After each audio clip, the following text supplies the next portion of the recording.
Taloha zahay nanimbahala io sy simbahan'ny napakajy fa nanao charbon avao ny fiaignanay bakagny satria nanaovanay charbon zany gn'antony nidiran'ny sira tanimbarinay tiky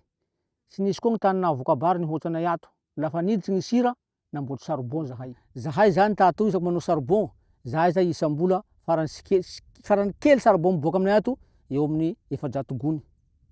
farany kely satria zahay aby ty anao charbon iaby farany kely zay 400 gony zay miboaky bakato de igny amizay zany tsy haiko nanimba ny tialanay tiky io satria zahay aby nanao charbon aby sisy nipetraky olo amy tanà tiky fa igny tadavanandro nohaniny lafa tsy manao an'igny tsy omakany igny ahay amy charbon gn'eo lany gn'agnabo ndrosiny gn'ambany de lafa zahay ambany nisy olo namonjy anay de hoe ahoana nareo mikambagna nareo fa nareo anie tsy hikamba lany ty alanareo ty satria olo baka ivelany agny militsy ato aby namanareo amboatsy manao charbon ty ato de nifarany moa zahay namonjy gn'olobe tompony tany tiky de nagneky olobe reo fandraisafanay de nagnome siodrano anay ndao nareo lay mazotoa nareo mikambana fa vonona koa zahay hagnaradia anareo de nikambana zahay lafa niavy eto fivoy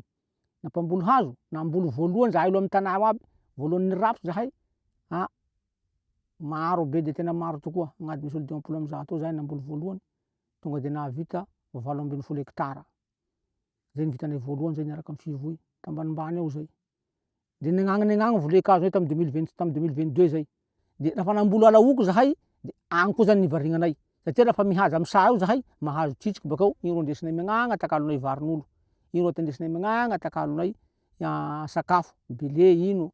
farany ato lesika angao tapakazo ty satria la ty mitapaky daholy hazo ty lany mijaly ny faramandimitsika ka zahay zany de tena magnafia amty fiarovana laoky tiky magnampy anay koa moa vevefo de tena mandrisiky sady mba magnome tosi-kely de tena mazoto zahay fiarovany ty laoky tiky zay zany ny tantaranay Mivy Benetsy de hatrizao moa zahay hatrizay de tena mamboly hazo de tena miaro an'ity laokinay ty tena mafy tena ampidirisinay gn'anak'Andriamanitra mihitsy ty laokinay tiky